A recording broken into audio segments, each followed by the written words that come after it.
Hi, so '05 Chevy Blazer 4.3 transmission. Uh, Complaints were ABS lights were on, four-wheel drive wasn't working. The customer said it was working, but then it occasionally would kick him out while he's driving. Sometimes it would stay in four-wheel drive even though it said it was in two-wheel drive mode. Some flickering lights on the dash. Well, actually, it didn't even say where it was lights, it just said it was flickering. And we did a bunch of other work. So we'll start off with taking a look at the four-wheel drive and what it was doing. I got a little video here. Sorry for the vertical. I'm kind of new at this. So what this guy is doing, we got the ABS light and the brake light on. That's just a relay failure in the electronic brake control module. Suspect comes back right away. It's just suspect that's a faulty module. We'll do the power and grounds checks for that. Four-wheel drive issue, no surprise. It's a little different on this guy. It's a whole other ball game, regardless of that ABS issue. We got some data up. The transfer case ratio, four-wheel active and four low. Right now we are in two-wheel drive high. It is in two-wheel drive high. If I push the four high button, two lights flash a little bit, goes back to two high. I can hear a relay down in the passenger area clicking. Do not hear any motor activity. And also while I'm doing that, there's no change on the scanner. If I push 4 low, I can hear the motor. Right now both of the lights are active.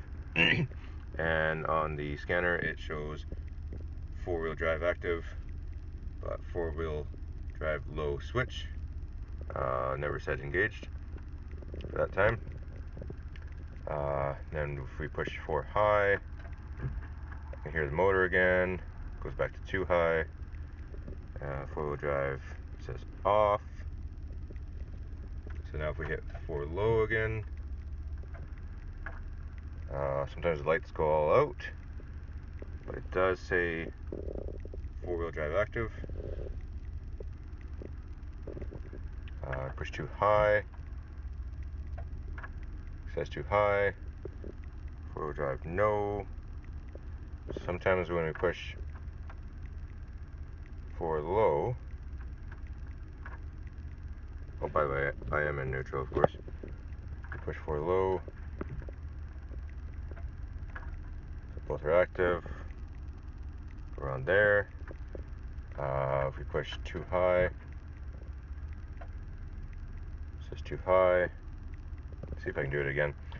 Sometimes when I hit 4 low, and it actually goes into 4 low, sometimes it will say 2 high, but it stays in four-wheel drive mode. I don't think I can get it to do that again.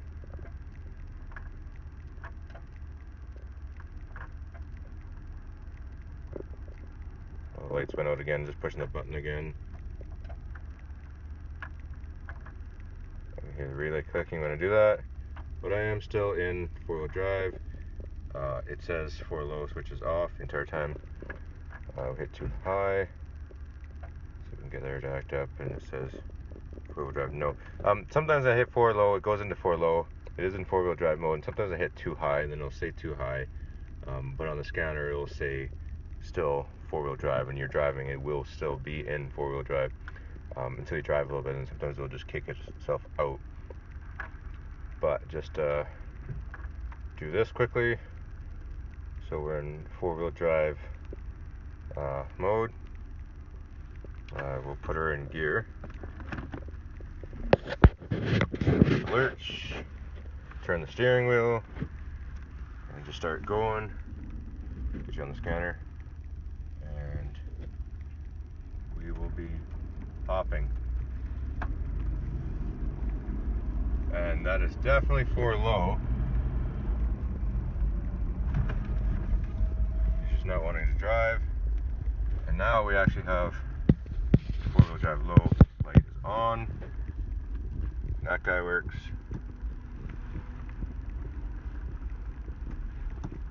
kind of happy now.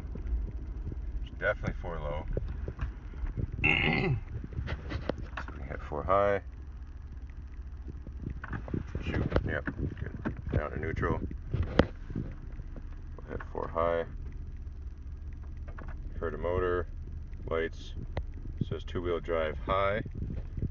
It says 4-wheel drive is active. It says 4-wheel switch off.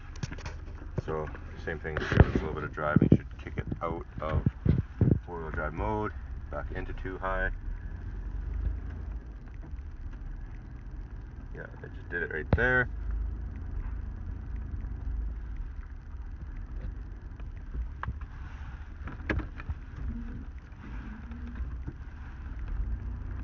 And we are in 2 high. But it seems like I can't get 4 high. It's not even trying.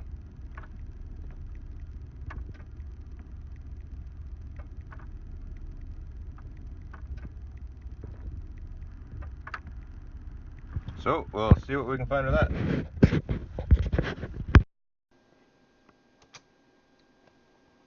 Alright, so yeah, again, I'm new at this. Sorry about the audio and all that. Start off with the brake. It did have the code C0265. Pretty common on these guys.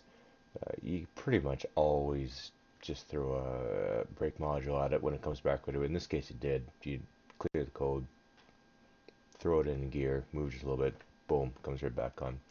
But check the powers and grounds.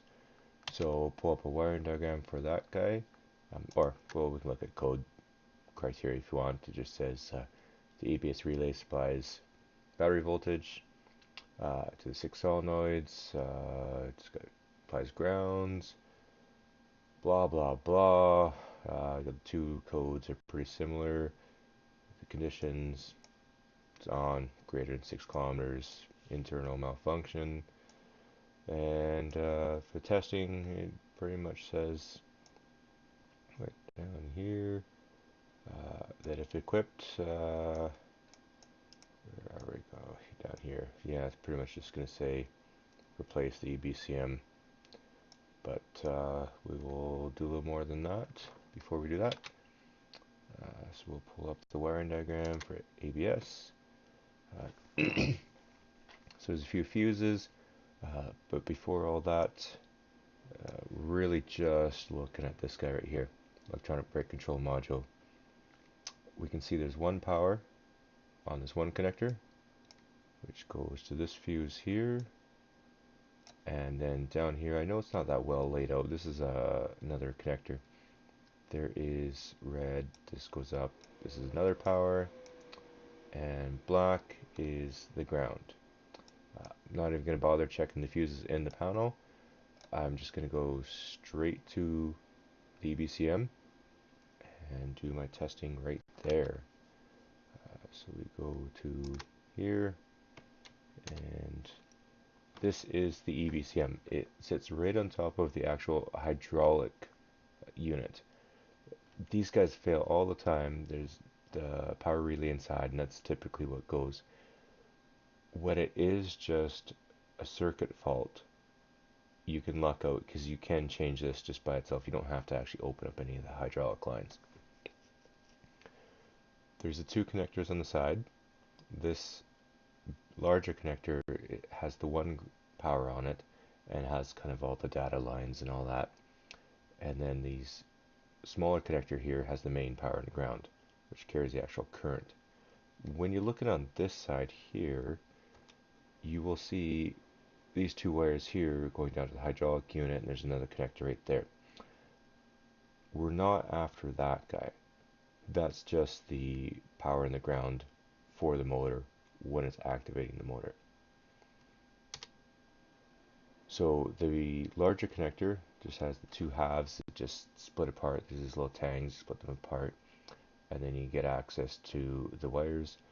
A1, this brown wire, that was the actual power to that one. We will put a back probe in that, and looks like this. So on the 2 wire main power and ground. We have the green in the ground and yellow in the power, and then on the brown wire here for this connector we just have this blue in there. I'm going to fire it up, use my test light between power and ground, just confirm that there is power and ground. It's a good habit of clearing the code first, checking it, making sure the code comes back on. It does. I've got all three. So boom, simple. Just throw a not a hydraulic, the EBCM at it. That's all she needs. Now for the transfer case, we'll pull up the wiring diagram for that. This guy's a little more involved. It's a pretty busy wiring diagram, but basically what we have, there's three components. There's the transfer case control switch, which is what we were playing with, the transfer case shift control module, and then the encoder motor. These things had all kinds of problems on their own. But what I'd like to go for is the shift control module. It's a little easier to get to. You don't have to pull apart the dash. On these Blazers, the dash is plastic and things like to break. It's a nice central point for testing everything. And it does kind of feel like an electrical kind of control issue. So first thing first, it says behind right kick panel, which is exactly where I heard all the clicking. So we will open that up, and when we do that, we find this. So if someone's been here, this has been replaced. That's pretty good indication we're on the right track. Pull this connector off, and I find green crusties. This one particularly was really bad. There's a few others behind it that had a fair amount of corrosion as well. This one had a bit too. And then I saw the harness for the connector. The tape on it looked very shiny and looked very tight. It looked kind of newer. It didn't look that aged. Almost as if someone has been in here before. There could be issues here too. All I didn't really open it up or anything. All I did was just feel it. Just kind of with my fingers massage it back and forth just to see, are there any splices, are there any butt connectors or solder joints. If there were, they would have done a fantastic job, because soldering that many wires or connecting that many wires and not having that harness bulge out like crazies, kudos. Did not feel anything, and it just goes right up the top, so I can't see that being replaced anywhere else. So I think that was fine. Take a look at the connector on the module itself. All the pins look really nice, but I still want to check this for corrosion. Anytime you have corrosion anywhere, you want to check both sides. These guys here are pretty easy to pop off. They just have these little tabs here. So you just get a screwdriver in there, and then afterwards some pliers, and you just bend these away. All those guys. And then this is what the module looks like. Oh, actually a quick note. When you put this back together, if you are putting this back together and if you are reusing it, make sure to bend these back really tight. If you don't, the two halves, the top half can slide back and forth, because this plate here is actually what's fixed to the vehicle. And if the top half slides back and forth, it will rub. Eventually something's going to break. So just, if you open it up and you do reuse it, make sure it's tight, make sure the two halves can't slide. Looking inside, everything looks clean. If you are looking for corrosion, especially check really well at the pins where they're soldered. Sometimes you'll see them here. Sometimes you'll see them underneath this connector, between the connector and the board. Sometimes you'll see them on the solder joints at the back. For this guy here, there's only a single torque screw. Just pull that out. And then we look at the back side. So each of these solder joints is typically another place where you'll see corrosion. I don't see any. So what I'm suspecting in this case, I'm suspecting there was an issue before. The module was toast, probably all kinds of corrosion. The module was replaced, but when it was replaced, they didn't bother checking the actual harness connector. Maybe there wasn't that much corrosion. So the corrosion probably came from the module and it grew into the connector. No one changed the connector, they just changed the module. Over time, the corrosion in the connector grew, became a problem. I believe that's the current problem. Still have to wait for a connector, so wasn't able to throw it in there. These guys did have issues from time to time too, so we did inform the customer that I feel pretty good chance that replacing that connector, getting a new pigtail in there, and joining it properly will fix the problem. But there's always a case, this is a used module. There's always a possibility that this could be at fault. So at the very least, what we can do is we can go back to our wiring diagram for the transfer case. Let's do some confirmations. The pins are all cruddy, but at least we can get a sense. Just went through, tested all the powers and grounds. Suspected all those were pretty good because it was functioning to a point. And sure enough, they were all good. Going back to the switch, because again, if we're already here, we don't want to pull the switch apart. We have the indicators, the lights for each button. We know all those are capable of working because every single one of them lit at one point or another. The 4 high was having an issue. So all I did for this was these, if we look right here on this splice, this is a power from this fuse. So it comes here, comes in here, has a splice right there, goes into the solid state microprocessor, also comes down to feed each of the switches. And we follow these wires, they just go into the transfer case shift control module. So we got the 4 low request, 2 high request, 4 high request. So all they're doing is just switching power to the module.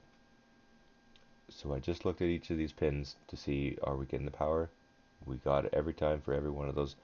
So the switch is working fine. As of right now, all we're going to recommend is that connector. Like I said, I'm probably pretty sure that the module was toast before. It was replaced, just not the connector when it should have been replaced as well. The other issue that this vehicle had was with lights flickering. So if we go over here, this isn't a picture of the same vehicle, but you get the idea. Unfortunately, I didn't get a chance to document this issue. So what it ended up being, in this one here, I kind of lucked out, I guess. But as Eric O says, sometimes it's better to be lucky than good. I fired it up, and I just happened to notice that on the cluster, the gauge needles were flickering a little bit. And then I turned the rheostat for the interior lights all the way up. And I happened to notice, especially down here, the courtesy lights, and same thing over here too, they were flickering as well. And then I happened to notice actually everything was flickering. The dome light was flickering. And when I revved it up a little bit, this was just in park, when I gave it just a little bit of a rev, the flickering got worse. And it seemed like it was correlated with the revving. It was affecting everything, not just the cluster, every light. So immediately I think the only thing that I can think of is a possibility of bad ground, but these all should have different grounds. I'm thinking alternator. So as a quick test, I just went over to the alternator and unplugged the 3-wire connector for the field coil. I shut it off first, so I unplugged it, fired it back up, revved it, all the lights were steady. Nothing flickered at all. So I'm thinking, hey, that's probably pretty good. Go back to the alternator, plug it back in, fire it back up, put all the lights on. Sure enough, they're all flickering again. Do that a couple times, confirm. When the alternator is plugged in, all the lights flicker. So chances are she's either pumping out a lot of AC voltage, or it's the rectifier has gone way bad and it can't regulate. So it needs an alternator as well. This thing needed so many problems. For some reason, this guy really liked it.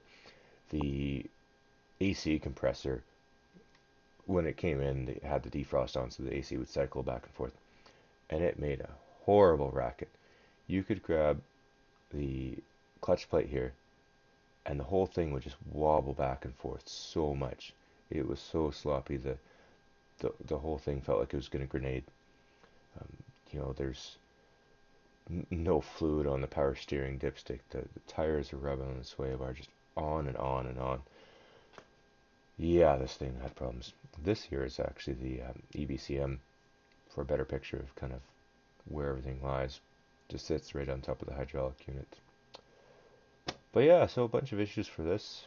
Just needs an EBCM, needs an alternator, needs the harness connector for the transfer case control module.